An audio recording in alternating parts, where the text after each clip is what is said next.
So good to be together. If you have a Bible, could you turn to Psalm 139? Psalm 139. I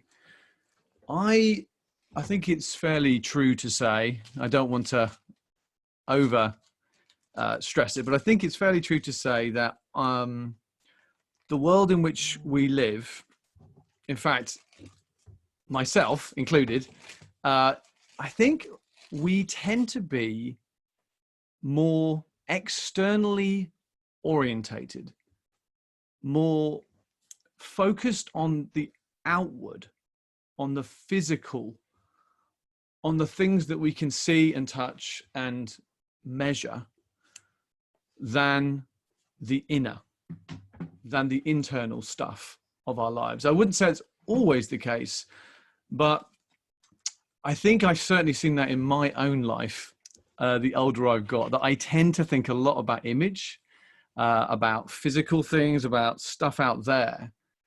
And of course, this is in total opposition to actually the God of the Bible. It says in 1 Samuel chapter 16 that man looks on the outside, but God looks on the heart. And even when Jesus kind of walked on planet Earth, one of the most consistent things that we see in his life when he's connecting with leaders and those around him who had influence was this consistent challenge to them that they were so externally focused. You know, I was just reading Matthew 23 just this morning, and the woes that Jesus brings. Woe to you, blind guides, woe to you, scribes and Pharisees, woe to you, you're like whitewashed tombs that on the outside, externally, you know, you look great, but internally, there's nothing to you. Jesus was very, very internally focused. And yet I see in my own life, and honestly in the world around us, much more of a consistent emphasis on the external. I had a phone call just this week with a very lovely leader. But I noticed as the conversation went on and we were just getting to know each other a little bit, I noticed that they didn't want to go deep.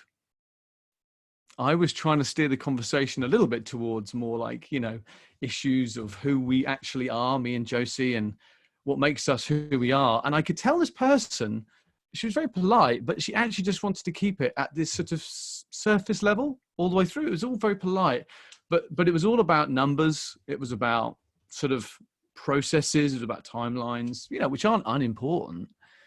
But the stuff of the heart level, you know, the challenges, the mess, the difficulties, the brokenness, they weren't at all really interested. I notice since moving to America, and I love America dearly, when you go to the supermarket, you'll often be asked, oh, how are you?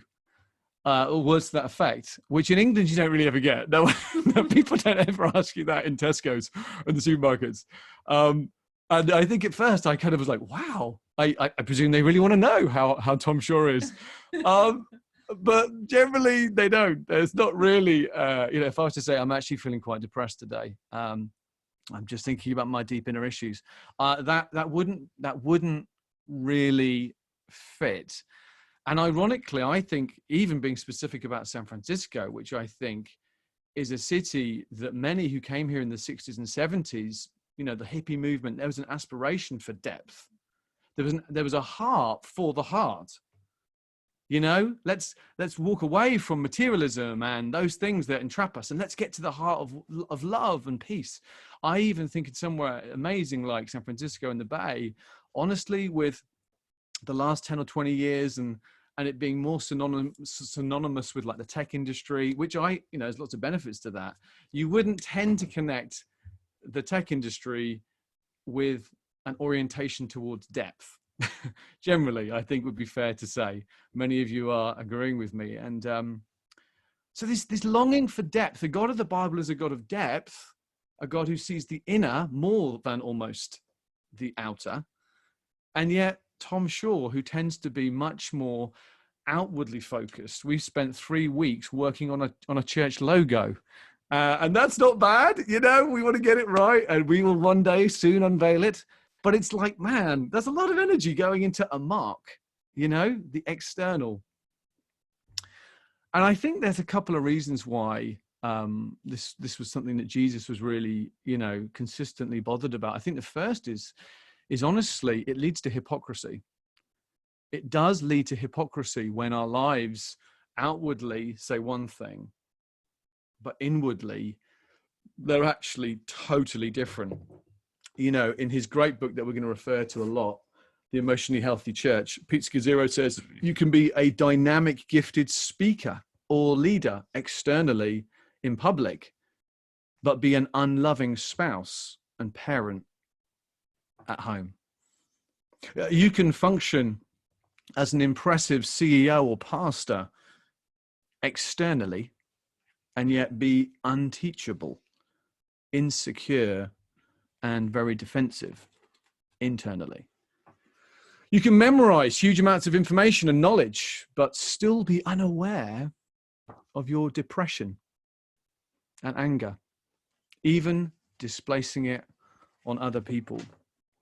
I think it's a really big deal.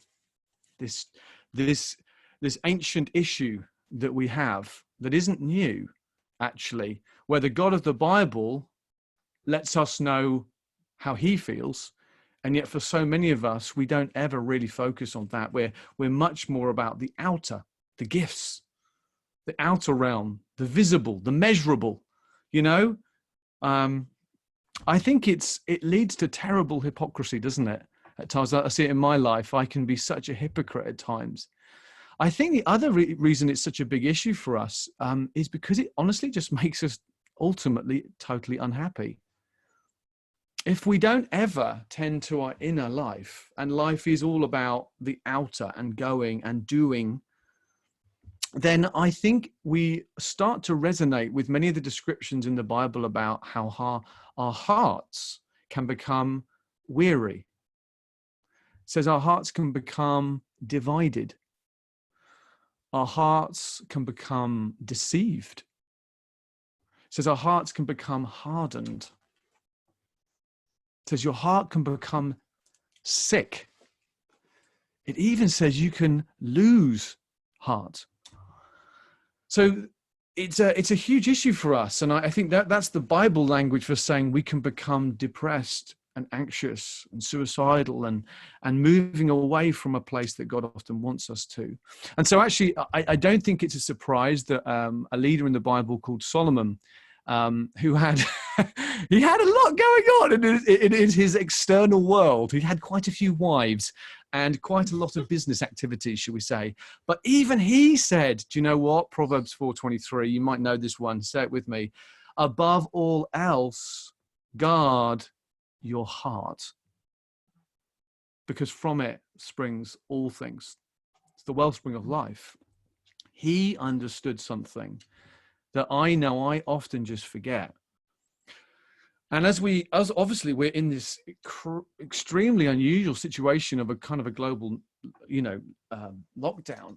I don't know about you, but I feel like it's forcing almost the volume of Tom Shaw's inner world, the volume of my emotions up and up and up, so that things were already there. Now I'm physically restricted. Now I'm in my Jonah belly of the whale time, like you. Then it's actually increasing as the physical is constricted on us. It's actually increasing the emotional volume for many of us of things that were probably already there, but they're now really clear. So for me, I think my theory is that the $1 million question is actually how. How do we actually do it? I want to do it, Tom. I want to tend to my inner life. I can see anxiety or sadness or anger or whatever it might be, or envy or judgment, but I don't know how really to navigate this internal pandemic, not to be too cheesy, this internal stuff. How do I do it? I heard a quote from the ex-leader of the UN, and he said, man has become very adept at exploring outer space, but we have not generally developed similar skills for exploring our inner space. I think he's right. I think there's a lot of truth in what he's saying. We tend, I think, generally to prefer to manipulate objects, control situations, or just do something, rather than consistently, courageously look inside at what's going on in here. I'll say that again. I think we tend as humans to prefer to manipulate objects, control external situations, or just do something out there, rather than taking a courageous and skillful and consistent look at what's going on in here. But actually, the dad of Solomon, the guy who wrote, above all else, guard your heart, the dad of him was a guy called David. And the scripture that you've got in front of you, Psalm 139, is a beautiful invitation from his father, who understood the same principle as his son. I think they would have fist pumped, David and Solomon, if they'd, yeah, son, that's a great proverb to write down, because even though David was like an action man, okay, David, would have fitted in many of our worlds. He was no slouch. He had a high work ethic. He slayed bears. He fought lions. He took down Goliaths. He was seriously a man of adrenaline, all right? However, look at these words that this fully grown man, this man's man, a real masculine guy of tremendous activity. Look what he says here in Psalm 139. And I want you to notice something. We're going to read a psalm which is very tender and helps us begin our journey of how do we become a people who are more internally orientated and skillful. The first step is we need to look beneath the surface. We need to look beneath the surface. That's the title of my talk. We're going to look beneath the surface. And Psalm 139, first of all, tells us this is important. Okay, in case you're someone who thinks this is just a secondary thing and we shouldn't really be bothered about our inner life, well, David would, I think, disagree with you. The first thing that this psalm tells us before we read it is that it's very important. David knew that God cared about what he was feeling. It's important. The second thing is that we're going to see is that it's actually safe. Okay, it's safe to do it. And we're going to see here David tell us that God knows him unbelievably well. And if you're like me, if someone ever says to you, oh yeah, I really know Joni Toombs, I really know her, or I know Mike Davis, or I know Tom Shaw, sometimes if someone says that, that makes you a bit terrified. It's like they're going to kind of spill the beans on some dark insider information they have. He says here, we're going to see that David says, you know me, God. But there's no cynical, scary twist to it. We're going to see that he's known by God, and yet actually he's safe. Okay? It's important, and yet we're safe to do this, friends. Even if your parents didn't make you feel safe. And so you don't tend to talk about this. This is a safe God of the Bible. He is kind, and he knows us. Let's read together Psalm 139. O Lord, you have searched me, and you know me. You know when I sit and when I rise. You know the external stuff, but you also perceive my thoughts from afar. You discern my going out and my lying down. You are familiar with all my ways. Before a word is on my tongue, you know it completely, O Lord. You hem me in behind and before. You've laid your hand upon me. Such knowledge is too wonderful for me, too lofty for me to attain. Where can I go from your spirit? Where can I flee from your presence? Because if I go up to the heavens, you're there. If I make my beds in the depths, you're there. If I rise on the wings of the dawn, if I settle on the far side of the sea, do you know, even there, your hand will guide me. Your right hand will hold me fast. So if I say, surely the darkness will hide me, and the light become night around me, Even the darkness will not be dark to you. The night will shine like the day. Or for darkness is as light to you. You created my inmost being. You knit me together in my mother's womb. I praise you because I am fearfully and wonderfully made. Your works are wonderful. I know that full well. My frame was not hidden from you when I was made in the secret place, when I was woven together in the depths of the earth. Your eyes saw my unformed body, and all the days ordained for me were written in your book before one of them came to be.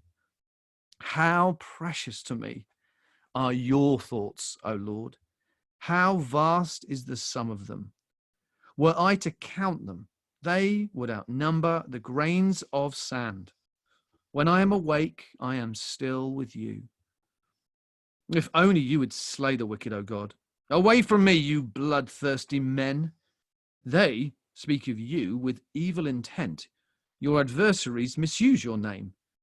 Oh, do I not hate those who hate you, O Lord, and abhor those who rise up against you? I've nothing but hatred for them. I count them my enemies. Here we go.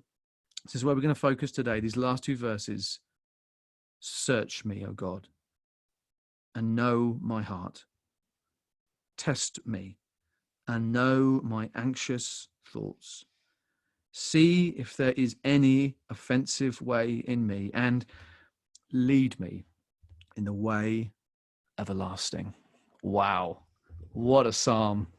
We see three wonderful beginner steps for Tom Shaw and yourselves. If you want to start to look beneath the surface, like David and Solomon encourage us to, there's three things he says here. First of all, step one is search me. Search me. Number two is test me. Test me, going a little deeper. And number three is lead me. Search me, test me, and lead me. So first of all, David here, I love this. He knows that God already knows him. He says that right at the beginning. You know me. I mean, he's such a wordsmith, isn't he? He is outstanding in crafting this language to describe this extraordinary, beautiful, intimate relationship that he has with this amazing God. And he says, you have already searched me and you know me. You know everything about me. But he now, in verse 23, near the end, it's almost like he's saying, search me, O God, and know my heart. And it feels like to me, he's saying effectively, God, will you now help me know me? He starts by saying, you know me, God. Everything is absolutely clear to you. You do realize that. I'm sure you do. But that God sees absolutely everything in your being all the time. It's as clear as you could possibly imagine. But David knows he needs help agreeing with and seeing himself in the way that God already sees him. So in simple language, this is our first point. You could say he's saying, help me understand the what. What is going on in my heart? Question one, search me, the what question. What am I feeling?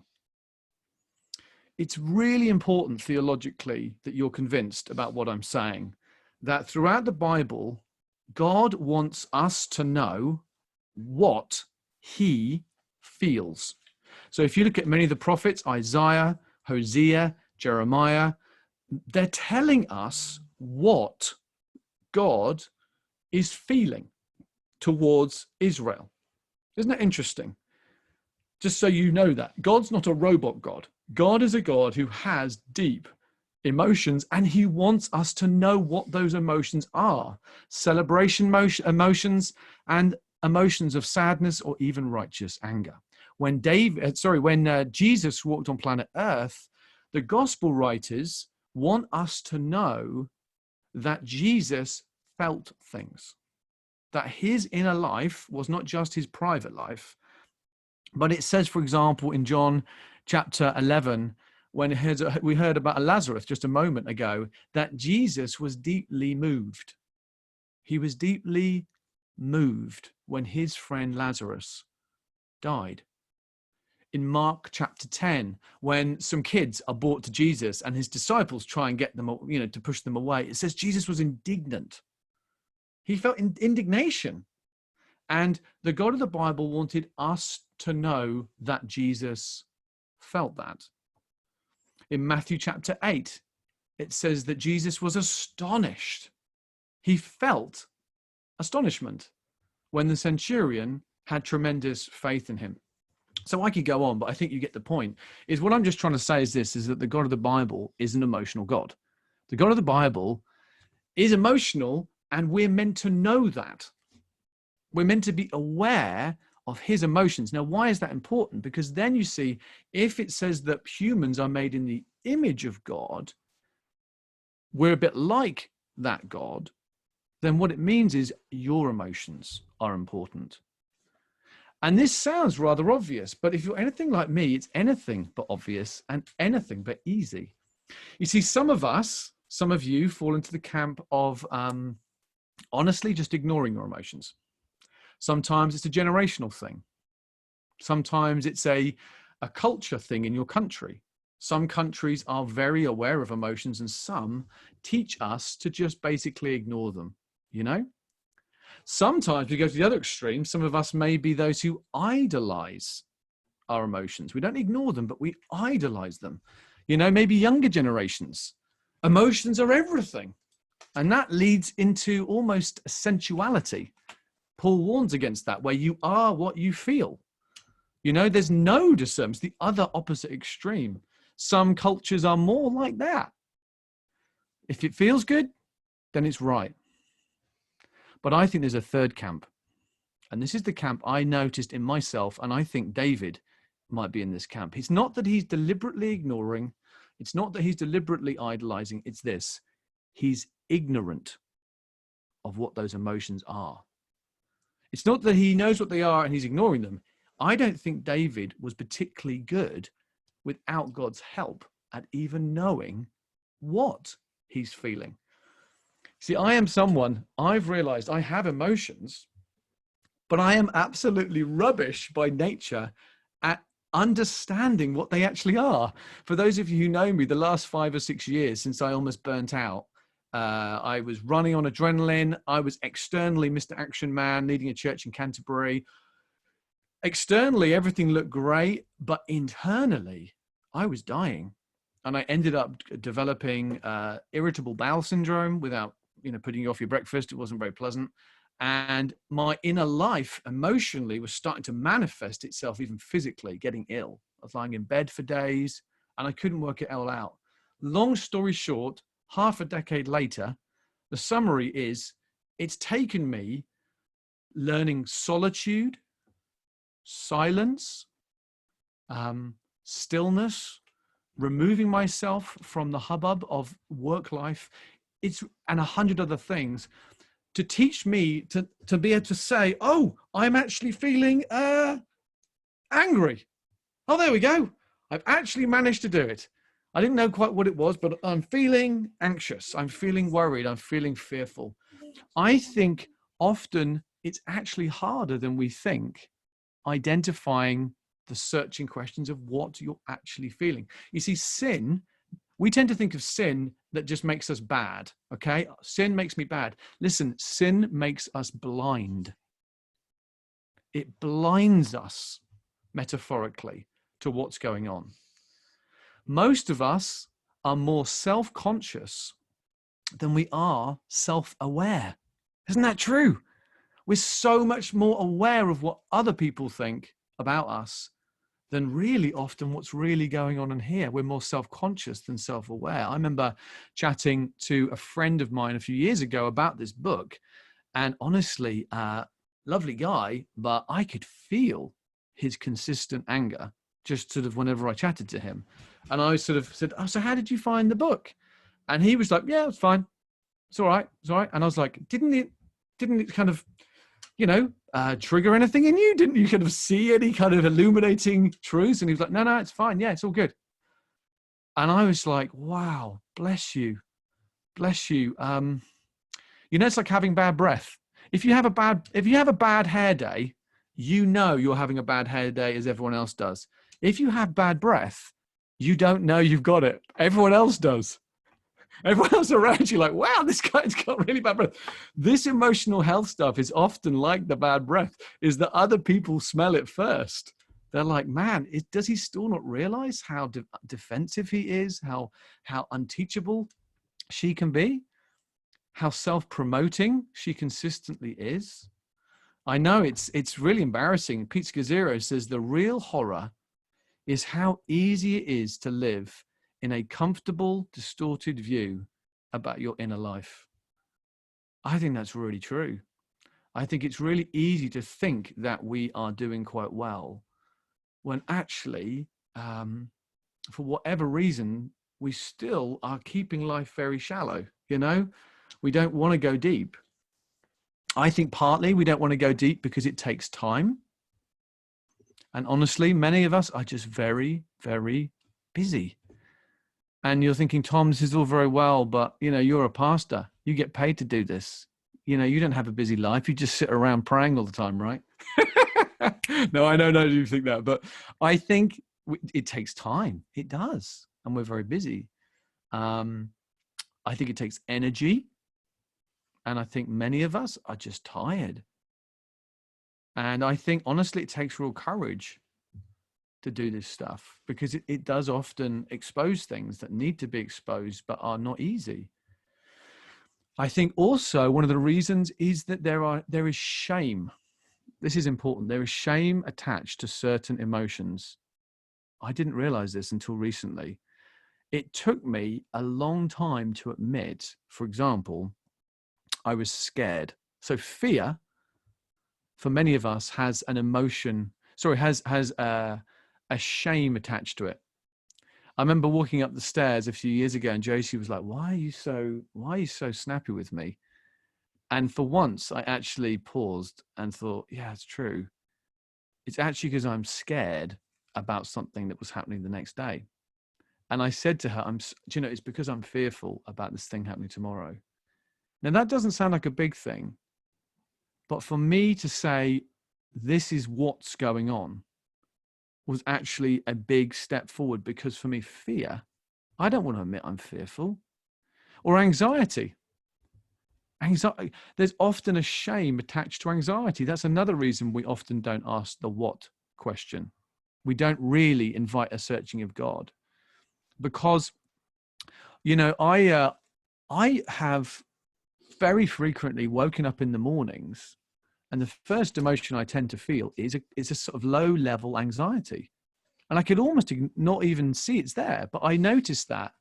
But I remember the first time actually saying, I tend to wake up in the morning and feel like I'm behind. And it's just so consistent. It's just this quiet, low level anxiety. And there was a tiny little death to my glittering image that I like to try and keep alive of how people perceive me when I admitted, yeah, sometimes I struggle with anxiety. But I want to say this. There is a cost to this journey that we're going on, but my word, is it wonderful. You know, have you guys read The Voyage of the Dawn Treader? Put your hand up if you have. Oh, C.S. Lewis, beautiful. We're reading it again as a family. And we got to the bit with the bit, this is a spoiler alert, there's a bit where Aslan, he has to be involved in the descaling of the dragon skin that symbolizes sin. Oh, it's so beautiful. Eustace is desperately trying to do it himself and he can't really get any depth. And it requires the Aslan claw to go deep. And it says that Eustace had to lie down and let Aslan do it. That's a picture of what we do as Christians. It's what David is doing here, saying, search me, O Lord, go deep. Don't let me stay the same. If I search myself, if I do this in isolation without God, I can't do it. But when we allow God, who's wanting to do this, to show us what's going on, there is tremendous immediate freedom sometimes just from saying the what. I had a meeting 2 weeks ago with some friends, some other leaders, and they were talking about this lockdown and church Sundays not necessarily being able to meet physically for longer than I had imagined. And at the end of the conversation, the guy leading the meeting looked at me and said, Tom, how are you feeling? What are you feeling? And I paused for a moment and I just said, heavy. I just feel really heavy. And I actually, it sounds silly, but the moment that I was able to say, this is what I'm feeling, there was the beginnings of healing. And there was the beginnings of unconsciously changing the expectations about even how I would operate. If life is heavy, if you're in a kind of grief, you don't do the same things as when you're in like a summertime. If it's a winter season, you live differently. And just me saying, do you know what? I'm actually feeling quite heavy right now. I just felt like the Father's like, yes, well done, Tom. It's taken you 6 years of excavation to get in touch with actually what's going on in here. And I love it. It isn't a small issue. So first of all, then, search me. Let me ask you this simple question. What are you feeling even now? You've come this far. You're on this Skype call, Zoom call. What are you feeling? I'm going to give you 20 seconds of silence. A little tip I found helpful because it's memorable is when you're trying to ask yourself this question that David's saying is, what am I mad about? In American terms, that means angry. What am I mad about? What am I sad about? What am I glad about?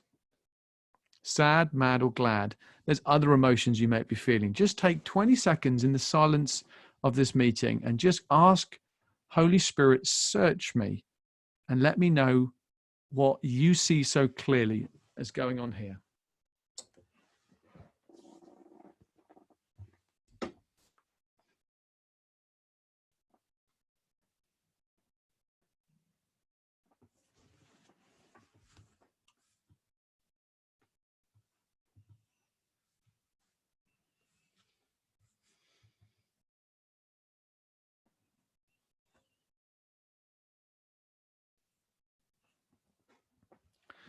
Okay, can I just ask two of you to unmute yourself and just say one word? We haven't got time to go into greater depth, but just if two of you, just to get your voice in the room, if you're brave, just unmute yourself and just say the emotion that you saw.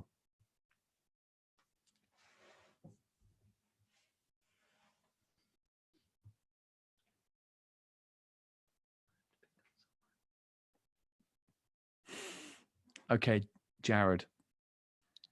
Bitterness. Bitterness. Thank you. Leah? I don't know. I went to a place of tranquility. Great. Tranquility. Glad. One or two others? Any other emotions that you saw? For me, it would be anxious. Thank you. Thanks, Lydia. Anxious. And Jessa? Hopeful. Hopeful. Wonderful. So the first step, as simple as it sounds, is saying, search me. Tell me what I'm feeling. But then David carries on. He says, search me, O God, and know my heart. Here we go. Test me and know my anxious thoughts. See if there is any offensive way in me. In the NASB, the word offensive is hurtful. So is there anything in me that's hurting you, O Lord, or even hurting myself? So I think the sense of this second part of these verses is that David's wanting to go deeper. Search me, yes, but now test me. You could put it this way. If the first point is the what question, the second step is the why. Why am I feeling what I'm feeling? Now, this is a really, really different question. And it's even harder than the first one. But it's so good. It's such a great question. In fact, in Psalm 43, David says, why are you so downcast, O my soul?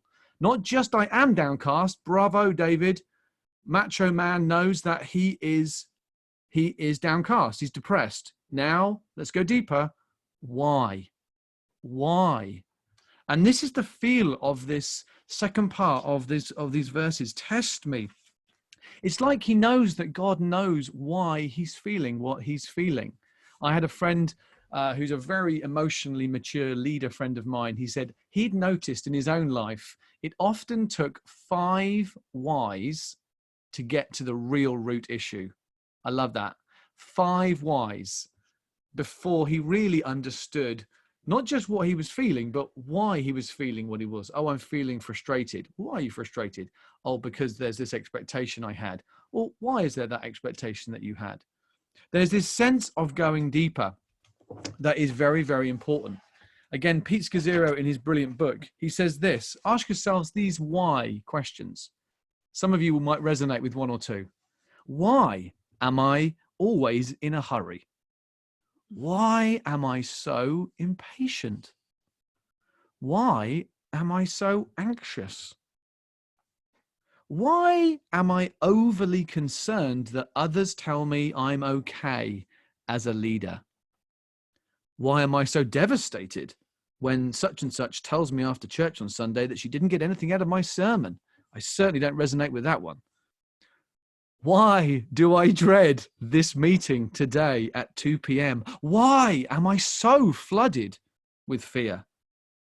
Why am I so overly concerned I succeed in my job? Why do I avoid confronting difficult people in my life? The why question is huge. And again, it's because the why question, the test me, O Lord question, it requires a certain courage and commitment to, I think, particular silence and solitude and slowness of life that most of us are not simply used to pursuing. Dallas Willard, when he was asked by John Ortberg, what advice would you give me for developing the inner life? And he said, step 1, ruthlessly remove hurry from your life. And John then said, okay. And the next one? And then Dallas said, no, that's it. Ruthlessly remove hurry from your life. The great French Christian and mathematician Blaise Pascal famously said, all of men's miseries derive from their inability to sit alone in a room. There's some truth in that. All of men's miseries derive from their inability to sit alone in a room. It's not easy. And yet it's so crucial that we do ask the why question, like David is saying, why, oh Lord, why am I feeling these things? Search me, test me, help me know myself like you know me. Because honestly, when we don't do it, we can have a very, very busy life, a life that until the day you die, you are filled with action and even in some ways external things going right. And yet, honestly, if your inner life is not as it should be, it's a huge, huge issue. I mean, one of the great examples in the Bible is a guy called King Saul, who was a king and had people adoring him. He had, in many ways, everything. And yet we all know Saul as the guy who spent 7 years of his life consumed with what? Jealousy. His jealousy was so out of control and so unmonitored that it basically destroyed him. It was so tragic as he chased after David, who in many ways didn't have what Saul did have. He was someone who wasn't asking the why question. Why am I so dominated by this comparison? I'm sure comparison isn't an issue for any of us on this call, but just for one or two, it might be. You have all this amazing stuff in your life, and yet the voice that dominates is actually comparison with the other things. Why do we feel that? And this is so big. Okay. First of all, for the benefit of the people around you, asking the why question. Let me be really, really vulnerable. And be honest. We're all going to feel stuff till the day we die. There's going to be, we're like an iceberg. Okay. There's a lot going on under the surface. That's partly to be human. So to ignore your emotions, if you've, for example, got a family, I don't think it's necessarily particularly loving to always just pretend you're fine if genuinely you're not. The reason being is those around you can feel. They can feel when you're not quite right. They can feel if you're angry or depressed or anxious or concerned or whatever it is. I think a better way, of course, you don't want to vomit over people around you all the time. I'm not saying that. But what I am saying is this, is if you can learn, and I can learn, to not just spot the what question, what I'm feeling, but then the why question, it enables us to say to our loved ones around us or our church communities or your work colleagues or your neighbors or your family, do you know what? I'm actually feeling this, but the reason I'm feeling it is nothing to do with you. Oh, Dad is sad right now. And he's been honest about that. He hasn't pretended he's fine. He's told me the why. The why is because actually there's deep things going on, and actually it's nothing to do with us. Now, isn't that true? Suddenly, it actually lets people in. It's remarkable. I had this just yesterday. Josie said, hey, why don't we go on a bike ride? An innocent idea. Now, for those of you who know me, I have certain strengths. Being practical is not one of them. And when Josie then followed up that comment with, oh, but mind you, the bikes, they're not really ready to go. The brakes don't really work. I think they've got a flat tire. And she was just pondering aloud. But there was an emotional reaction happening in Tom Shaw's soul. And it actually came out initially as anger. It came out like I got frustrated. She felt like I was getting frustrated with her. And she's like, why are you getting angry with me? I'm just talking about the bikes. And I was like, I'm not angry. I am angry. I have to admit it. Yes. And give me a moment. Let me try and work out why. I don't understand. Oh, it's because I feel incapable practically in many, many areas. And I feel frustrated at that. I wish I was like some of you who could just with a little spanner and a screwdriver or whatever, fix it all. But it's an area in my life. And this is like the 50th thing I feel like I'm failing in my family life at. And so it's a frustration about this thing over here. It's the why, you see? And as soon as I was able to connect it, it meant that the emotion was, I was letting Josie off from feeling she'd done anything wrong. I hope I was anyway, trying to. This is all very live. Do you understand? Does this making sense? Nod if you can get, this is huge. So many of us, if we can just learn to, the reason why I am, it means that you can honestly still be honest in your marriages, in your friendships, in your churches, in your work situations, and not have to pretend everything's fine. The why question can save a whole family. It can save a whole marriage.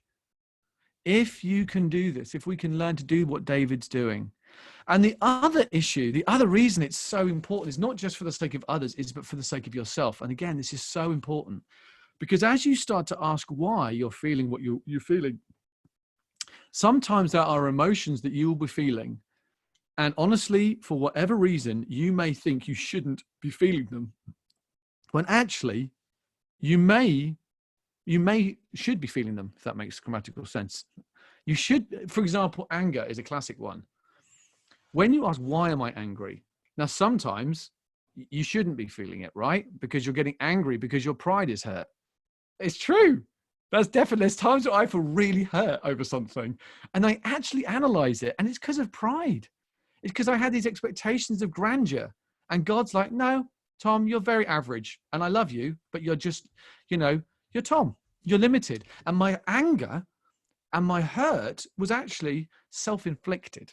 Now, in those situations, the why releases me from feeling justified in my resentment and my anger. But sometimes our anger is entirely appropriate. Look at Jesus in the temple. Have you ever noticed in that story when Jesus gets angry in the temple? I never noticed this until this week.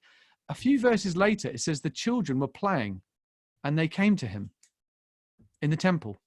Isn't that amazing? Jesus is so angry, he turns over tables, and yet his anger is so pure and right. Kids are not scared of Jesus. I love that. There's sometimes when your anger is totally right. In fact, let me say it even further. Sometimes you should be angry when you're not angry. I think we should be more angry over sin, more angry over injustices, more angry at times over things that we're so passive about. So it's imperative that we ask the why question, because sometimes, or let me give you another example. You could be feeling really depressed, really sad, and you could think, oh my goodness, what's wrong with me? I had a friend of mine who was feeling low, and someone texted them and said, I'm so sorry that you aren't yourself at the moment. Now, it's a fascinating phrase because I know what they meant, and it was meant purely from love. But I thought, actually, that's not true. Part of my friend is someone who feels things at a deep level and will sometimes, maybe for all of their life, feel depressed and sad. That is who they are. It's part of who they are. And what the text was saying was a lie, actually, that we can all buy into, is that we ourselves when we feel happy. And that's terribly unhelpful, isn't it? That's not really going to help anyone if we think that's what the Bible says, because it's just not true. And actually, some of the deep work of the soul and you becoming a person of compassion and depth only happens through pain. Pain and depression and sadness is the soil for so much of the greatest creativity that has ever been on planet Earth. You tell me a chirpy, happy, consistent artist or poet. They don't exist. All of the great creatives have a huge melancholic bent. And of course, there's sometimes the nuance when that can become unhealthy. I get that. But come on, one of the great joys of becoming a church that's healthy is we can celebrate with those who celebrate, and we can mourn. Some of you are feeling real grief as you go through lockdown, and lamenting is really important. And sometimes you shouldn't be feeling what you're feeling, and God wants to set you free from it. It's a nuance. So I'll give you an example. I noticed when the lockdown started, I started to feel at first almost a strange sense of relief. Oh, maybe in some ways I can actually, not have to feel like I have to be quite so active and doing everything and making everything happen. I know lots of you are nodding. There's a certain level at which I thought, oh, a strange kind of relief. And then suddenly I started looking on social media, as we all did. Even if you don't go on it normally, I bet loads of you suddenly do. And I noticed within a few days, I was starting to feel anxiety. I was starting to feel despairing. And I was like, what is going on?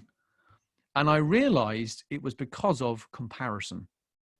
Suddenly, I saw all these other church leaders moving into operation, doing all these incredible things. And I just suddenly thought, oh my goodness, I can hardly turn my computer on, let alone be some techno wizard who does church through the techno world. This is terrible. I'm even more pathetic than I realized. And I found myself getting more and more despairing and more, honestly, really just, condemned, feeling absolutely condemned. And this is because, listen, I tend to believe a lie, which is I am only loved if I'm successful. I need to be admired desperately, more than almost anything. And when I felt like one of the main ways that I can get my admiration, which is the physical realm, is being restricted, wow, suddenly exposed a lie that I tend to live off, that I get energy from. I am loved when I'm admired. Oh, all these physical things are restricting me, so I can't do those things. And it exposes this thorn. It comes to the surface. It's already been there for years, but now through this lockdown, I'm starting to see it. And at first, it's absolutely agony. But listen, once I see it, that's not God. That is an emotion God doesn't want me to feel. And I would say, I don't think he wants you to feel. If you felt despair or condemnation through comparison, friends, this is where we finish by this final wonderful gospel application. He then says, see if there's any offensive way in me. Yes, but then lead me, God. I need to be led. I can't do this on my own. This is where this whole deal is so different from just counseling where you're on your own trying to work it out. This is relational. This is a father saying, let me lead you. Let me lead you. Now, look what he says, in the way everlasting. What is the way everlasting? Well, my best bet is there's nothing better than his everlasting, ever-present presence. This is what the whole Psalm's about. Wherever I go, you're there. And you don't condemn me. You don't look at me and only love me if I'm successful. You know everything about me. You know before a word is on my lips, even before I got angry about the bikes and my inability to fix them. You knew I was going to say that, Jesus, but you still love us. You've covered us through the life, death, and resurrection of Jesus. We are now forever safe. This is the everlasting way. The way that is not everlasting is when I try and do things without him. And when I get into comparison, because it's all about me. I had this, I'll finish with this story. I had this experience where I went to pick up one of my daughters from a kids work at a church. And I picked her up and she was so excited. She looked gorgeous, and she'd had a great morning, and she was all excited and bubbly, and her hair was all done, and she'd actually got her t-shirt and she tied it into like a little groovy knot thing, so it was a bit higher, and she was all hyper and excited. And I was like, hey honey, did you have a good time? And she was beaming. Her little gorgeous face was beaming. She was so happy. She's like, hey daddy, I had the best time ever. And this is what happened. As we walked out of that building, another girl who's slightly older than her, my daughter, just looked at her, a friend of hers, and this other girl looked at her up and down, and just slightly sneered. She just did that. And in that split second, I saw my daughter's whole countenance just change. She just sort of looked down, and I think she felt somewhat foolish for kind of, being all excited and having her hair up and having her little top. And we walked out, and something in me as a father was like, no. And I was looking at my daughter saying, why have you allowed that to happen? Like, this other girl, honestly, she's nothing compared with you. Why have you allowed her assessment of you to so impact you? Darling, why have you done that? And I found myself in this internal plea. And then I suddenly felt the Father say, Tom, you've allowed that to happen to yourself for 40 years. You've allowed yourself to be more affected by what other people think of you. Their perceived frowns, their little sneers have affected you, Tom. And all the time, the face of the Father is waiting, beaming. Look at me. And as I said to my daughter, I literally almost got her head. I didn't quite, but I was like, look at me. Don't look at that girl. Look at me, my darling. You're exquisite. You're a miracle. You are so incredibly gorgeous. And this was the final thing. At first, she was still distracted by what happened. We got in the car, and the sheer presence of me with her in the car over those few moments was all she needed. And her shoulders went down, she recovered, and the joy returned to her little heart. My presence as her father was all she needed. The way everlasting, the presence of me as her father just popped the toxic comparison that had started to go in. This is what David's saying. This is what David's saying. Is if you're someone like me, and you know at times in your life that you have been someone and your eyes have been to the left or to the right, the final invitation is the way everlasting, which is to have our eyes not on how we think others perceive us, particularly in this lockdown time, particularly when social media is going to lead us into that trap. Oh, friends, we have a God who cares deeply what we feel. He wants to help us navigate it. It's important to him. It's important to him. And we're safe now in his presence. We're safe in his presence. Can I pray for us? And then we're going to have a song to finish our time. Lord, I want to thank you so much for your beautiful face, Father. Wow, you're so good. God, we love you. And I just want to pray in these final moments even more of the presence of God that frees us to just spot condemnation, despair, and when you do not want us to live in it, that you would just melt our beings and convince us, like David, even this great masculine man, to be just convinced that the God of the Bible is so kind and so glorious. Look in the face of Jesus, and I'm so convinced. I want you, Jesus, more than ever. And I thank you, you also free us from wrong condemnation when we feel low, when we feel depressed. And actually you're saying, no, that's okay. Don't feel like you have to rush through that. Thank you that we can be those, like you, Jesus, were a man of sorrows, acquainted with grief.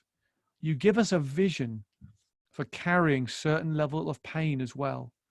Thank you, God, that you want to develop in us more and more an emotional health at such a time as this. Yes, for our own inner well-being, but also and most of all for your glory and for all those who desperately need a savior to lead them.